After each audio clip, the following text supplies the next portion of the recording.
Hi everyone, welcome to my channel. I'm your instructor today. Now, I'm going to discuss the topic, which is treatment of fuels and lubricants.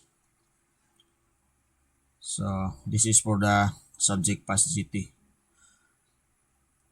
This topic is taken from STCW function 1, Marine Engineering at the operational level, Competence, Plan and Schedule Operations, QP, which is Knowledge, Understanding and Proficiency, Physical and chemical properties of lubricants.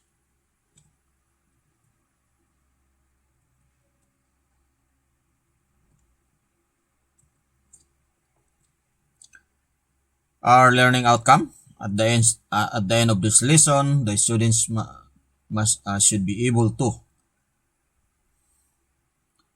detail bunkering procedures and arrangements, explaining the importance of the following correct procedures, evaluate the operation of the centrifugal separators and analysis of the factors that affect optimum separation, explain the function and operation of a shipboard fuel blender and alternative fuel treatments. We have here the introduction. Bunkering procedure is one such operation on a ship which has been the reason for several accidents in the past. Bunkering on a ship can be of fuel oil, sludge, diesel oil, cargo, etc.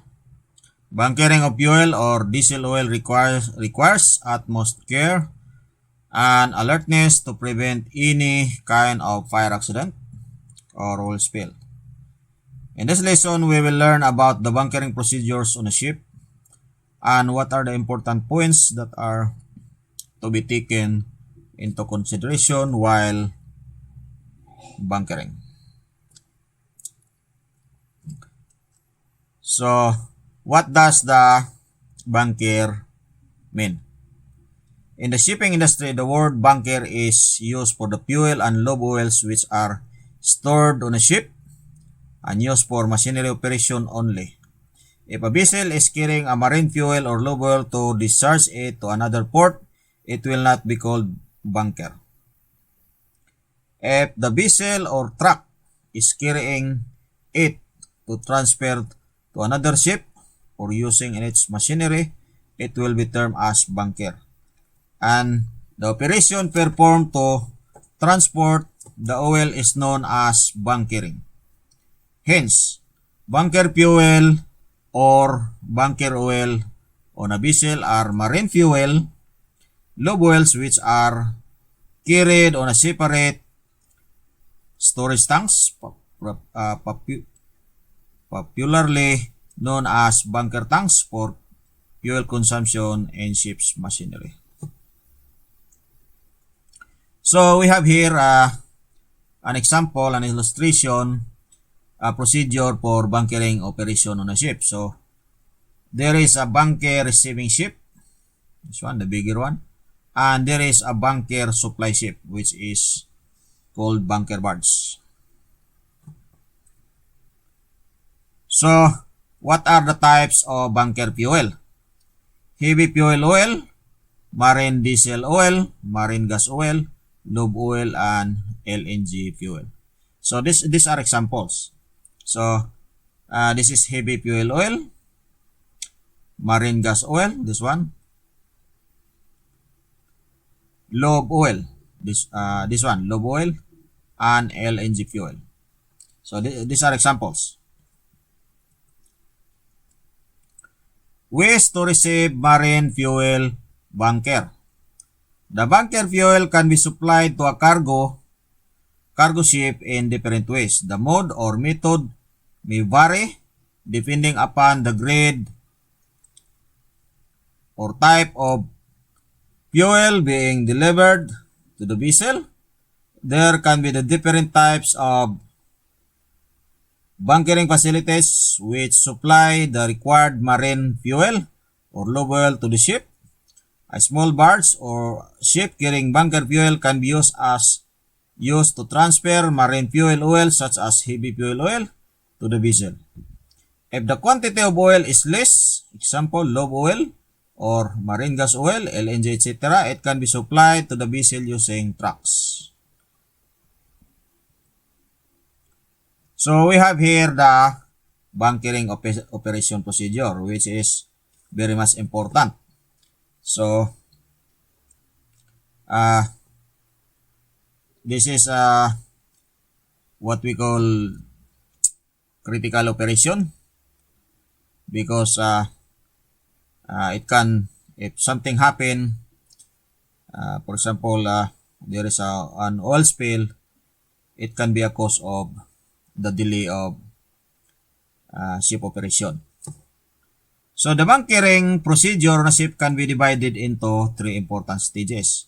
We have here preparation, perform, and wrap up. So what is preparation?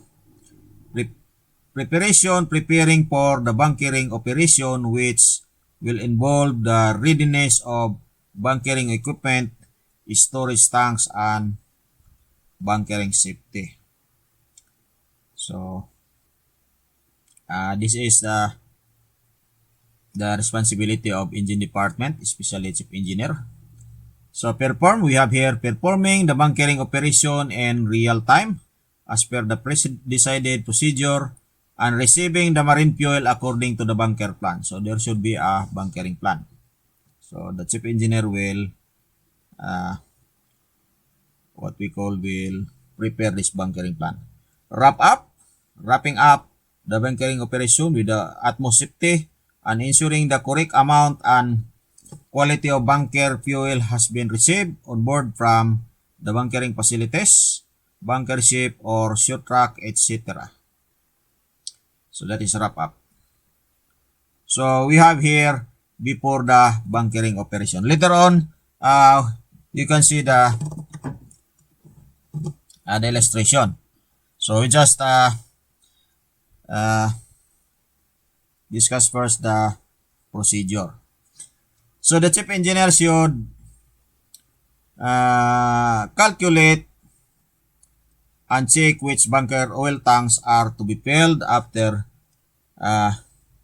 he receives confirmation from the shore office about the amount of fuel to be accepted. So it might be required to empty some tanks and transfer the oil from one tank to other.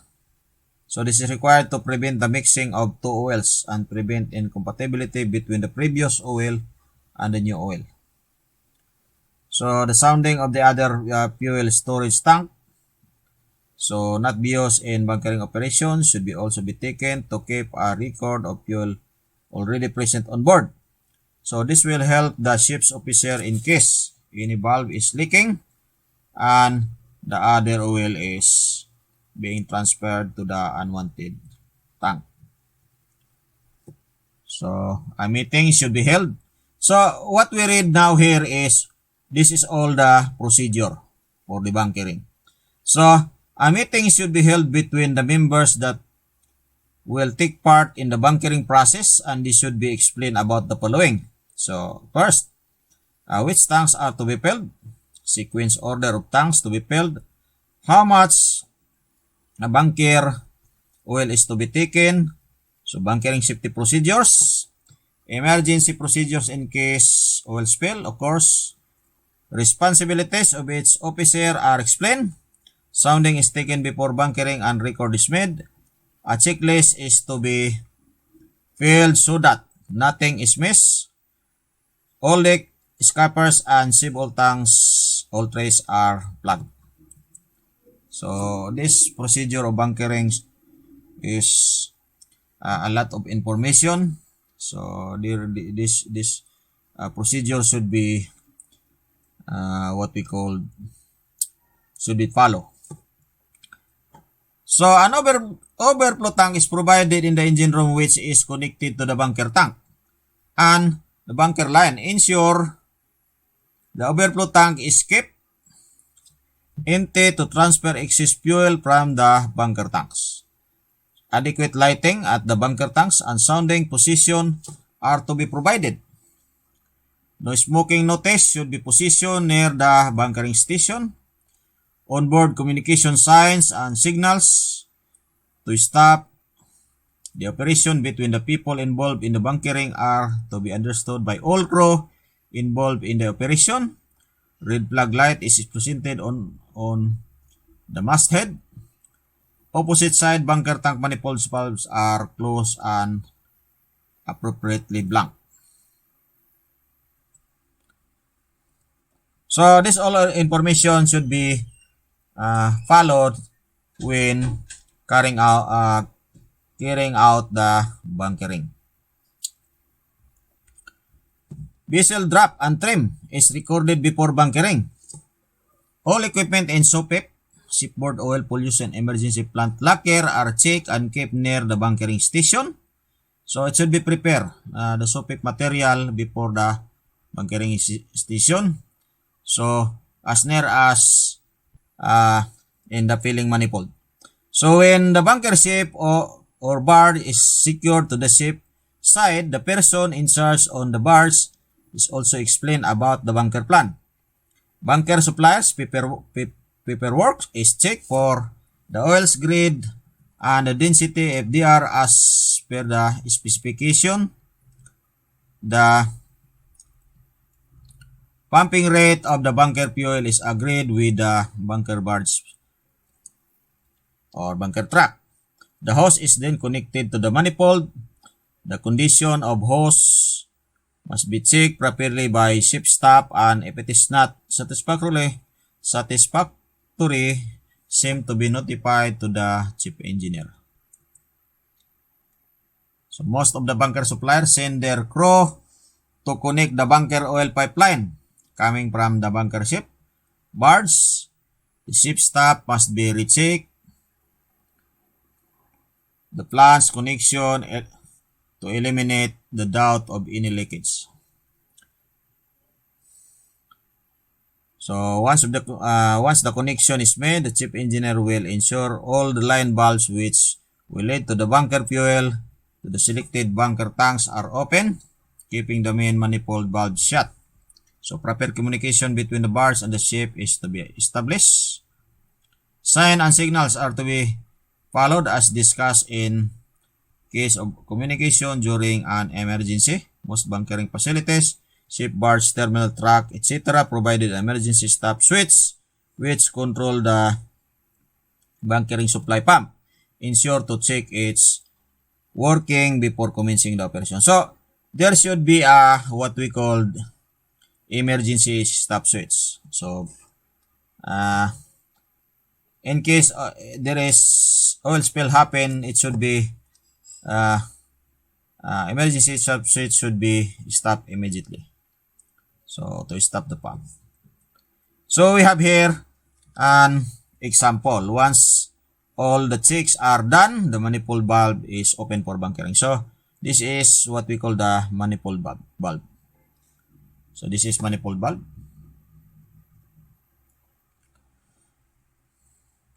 So from supplier, this is hose from supplier, and this will be filling to your ship. So the bunker fuel. So we have here the procedure. So before bunkering checks. So we have here the ship. So bunker barge moored. So arrange the SOPEP equipment and plug scuppers, sable trace.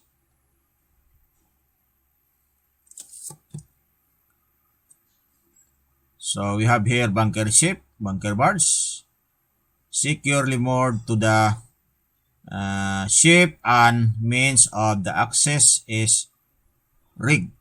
So this one. So second, this one is scupper plug. You should what we call, you should plug into the scupper. So scupper is the opening from your main deck to the ship side. This opening, if there is what we call the oil spill, it will go to overboard if there is no scupper plug. SOPEP arrangement. So here the SOPEP arrangement. So SOPEP material should be placed near on the manifold. So establish the communication with the bunker ship bars and fix emergency signals. So communication established. So there should be a communication between the vessel and the bars. So emergency signals. So discuss. So it should be understood between two parties. For example, your signals is stop. You have a placard like this, so it should be understood by the bunker bars. Communication connection checklist. This should be a checklist for the connection of the hose to the filling manifold. Check the supply connection and paste display signals and relevant info. So no smoking sign. There should be a no smoking sign. Check the sounding in the supplier's tank and line the ship's tank valve to receive bunker oil. So there should be sounding. So follow and fill the checklist. So line tank valves. So fill all relevant checklist and take sign of the master. So on the bunker ship insert. So these are the procedure of before bunkering checks. So next, we have here also during bunkering procedure. So we have before bunkering checks, before bunkering, and we have also during bunkering procedure. So during the start of the bunker, the pumping rate is kept low. So this is done to check that there is oil coming to the tank to which that the valve is open. So it should be confirmed that the oil is being pumped going to the tank to be filled, or the valve is open, so leading to the tank to be filled. So the ship staff must track the sounding of the selected bunkering tank and other tanks which are not involved. So in the operation, to ensure oil is only going to the selected tank. So after confirming the oil is coming to the proper tank, the pumping rate is increased as agreed before. So generally, only the tank filling is preferred because gauging of more than one tank at one time increases the chances of overflow. So the maximum allowable to which a tank is filled is 90%, and when the tank level reaches about maximum level, the barge is told to pump at low pumping rate to top up the tank, and then the valve of the other tank is open. So in my experience, in a bigger tank, fuel oil tank, it is allowed to fill with 90%. Up to 90%. But for the smaller tanks, as per our safety management system, the company procedures, it is allowed only up to 85%. So for the bigger tanks, allowed to 90%. So during bunkering, sounding is taken regularly, and the frequency of sounding is more when tank is near to full. So at least every 1 minute. So many vessels have tank gauges which show tank level in the control room, but this is not only to be relied upon if the system is working correctly. So the temperature of the bunker oil is also to be checked. Generally, the barge or supplier will Provide the bunker temperature. Temperature is a critical parameter, especially for bunker fuel such as heavy fuel, and any deviation in the provided temperature value may lead a shortfall in bunker supply. So, a continuous sample is taken during bunker with the help of the sampling cock at the manifold. The crew needs to switch open and close the valves, the internal storage tanks and tanks to accommodate the quantity of the bunker oil being supplied. So utmost precaution needs to be taken when opening the other storage tank valve and closing the valve of the tanks which is reaching the maximum fill limit. So we have here. So since we have before bunkering checks, we have also here during bunkering checks. So during bunkering, so as you can see here, maintain filling rate. So meaning the pressure here you have to maintain. So right tank filling. So collect the oil sample and check regular sounding throughout the operation. So this is example. So maintain low pumping rate during start and check for oil going into the selected tanks only. So this is sounding. Take frequent sounding. This one. Change over tanks. Notify bunker bars facility to reduce the pressure pumping rate during final tank filling. So during topping up, the pressure should be reduced. So close sounding pipes. Shut off the bunker manifold valve once the bars confirms end of the operation. So before continuously change over tanks by correctly operating line up valve. So line valves. So we have here before doing air blow for drainage, the bunker hose close all the sounding pipe lids. So the cover should be closed. Cover this one here before doing the air blow. Next. So we have also after bunkering procedure, which is wrap up. So here, once the bunker is finished, it is generally practiced to air blow the bunker supply line for discharging all the oil trapped in the pipelines for the stage. Ensure that all pipe caps are closed and keep watch on the storage tanks bins which are at its maximum limit. So all of this should be closed. The what we call the sounding pipe caps. So also the bins must be monitored. It probably there is what we call the oil spill. So avoid opening the bunkering supply line connection between bunker ship and the receiving manifold in case of any discrepancy. Supplier may agree to compensate the shortfall and may resume the bunkering operation. So drop and trim of the ship is checked.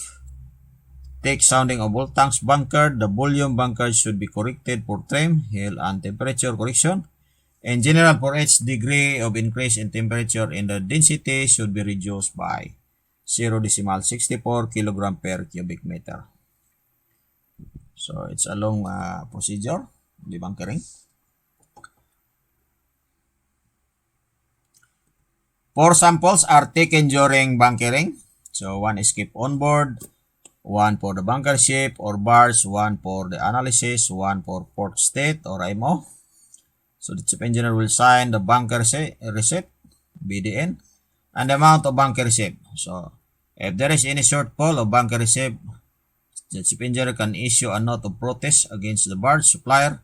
In case the deficit is not agreed by the bunker supplier, after anything is settled, those connection is removed. So the sample is sent to the laboratory for laboratory analysis. The chip engineer will make the entry of the operation in an oil record book along with the received BDN. So the new bunker should not be used until report from the lab. So it depends. This is normally the instruction written from the what we call the safety management system, the SMS, the company procedures. But in some other case, if there is no more fuel, so the chief engineer should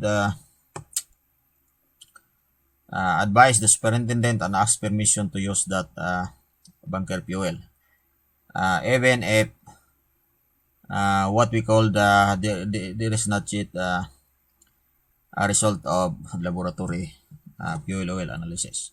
So we have here after bunkering checks. So calculation, as you can see here, this is calculator. So calculation, receiving quantity, calculate the total quantity of the fuel bunker. So receive on board as per the bunker delivery note. So calculation. So disconnect the barge hose and blank up bunker manifold pipes after taking chief engineer permission. So this is the one. So unplug scupper. This is the one. So remove unplug tray. So here, continuously change over tanks by correctly operations of lineup valves. So this is not included now. Clean the bunker station of oil and remove soap equipment. So this one. So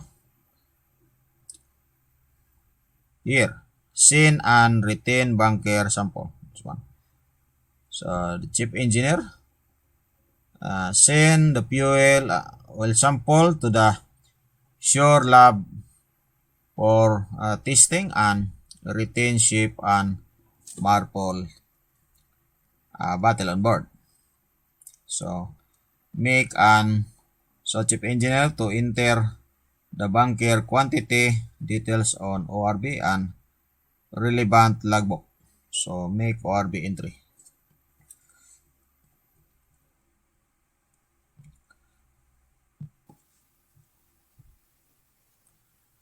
So how the feed rate separation temperature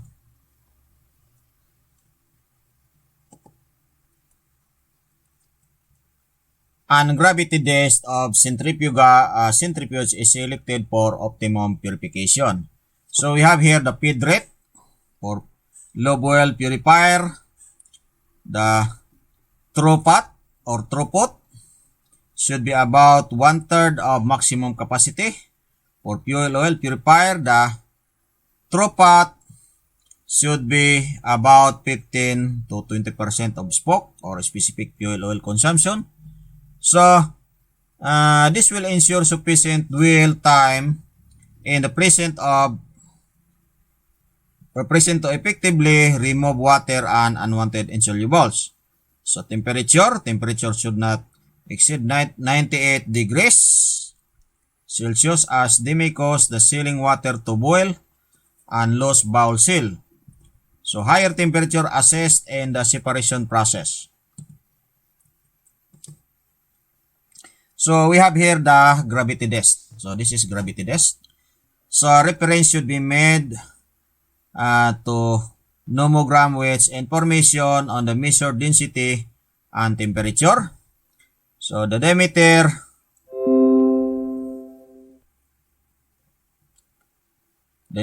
of gravity test determines the location of the interface. Smaller diameter brings interface inwards and larger diameter brings it outward. So interface should be maintained between top disc and the disc top. So diameter of the gravity disc. So how to choose a correct size of gravity test? Separation temperature, density of oil at this temperature, desired throughput of oil by using nomogram. So we have here the function of the shipboard blender. So sieving fuel oil for generating engine and with using mixed oil with such biofuel, food oil, tempura rest oil, fish oil, animal oil, mineral fuel, recycled oil, etc. are more effective fuel for saving oil. So this is your shipboard blender. So you can blend between the fuel oil and also the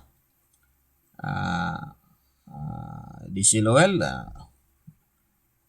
tempura rest oil, fish oil, food oil, animal oil. So mineral fuel you can blend with also recycled fuel.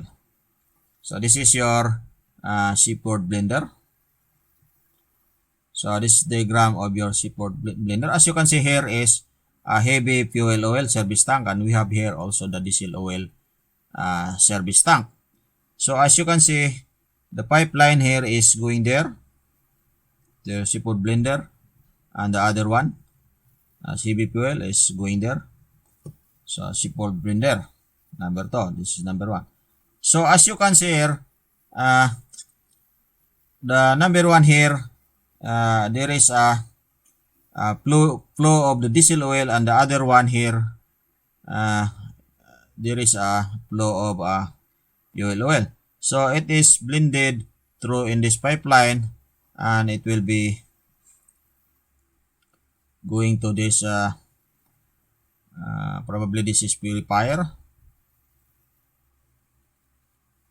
So it is blended here. So it will be going to the air separator, and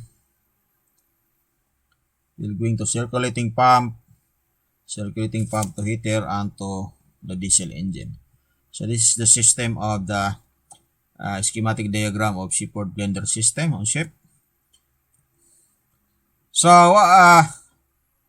what are the advantages? So advantages of using blender machine to marine diesel engine.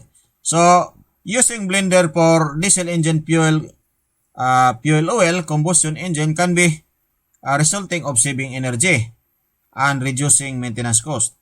To supply the heavy fuel oil combustion engine and a blended oil mix, each fuel with 3 to 10% of diesel can be resulting a good keeping engine maintenance plus saving its cost.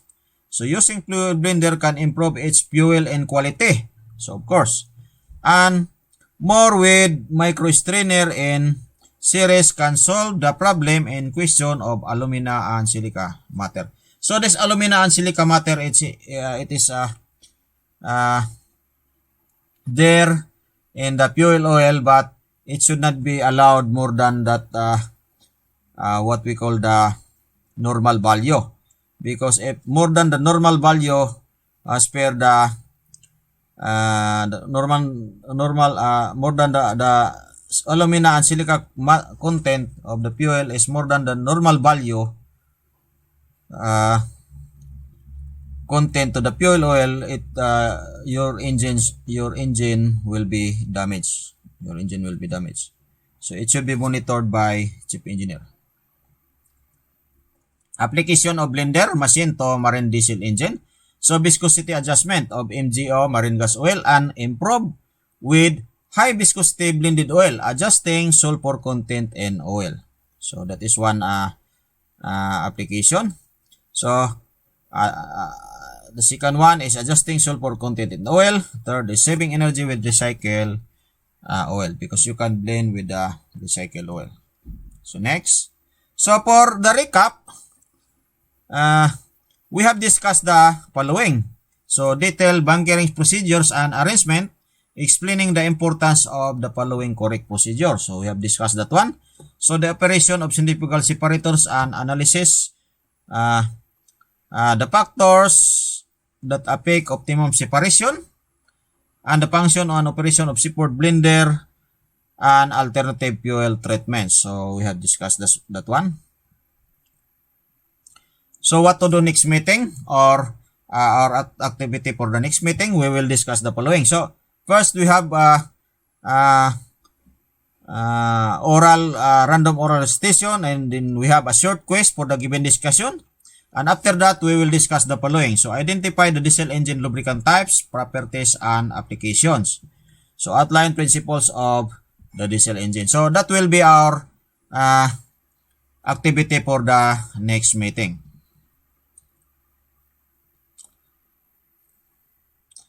So please subscribe my videos, and please click like and share. Please also click notification bell so that you will be updated for my next video. So thank you for watching, and see you on my next video.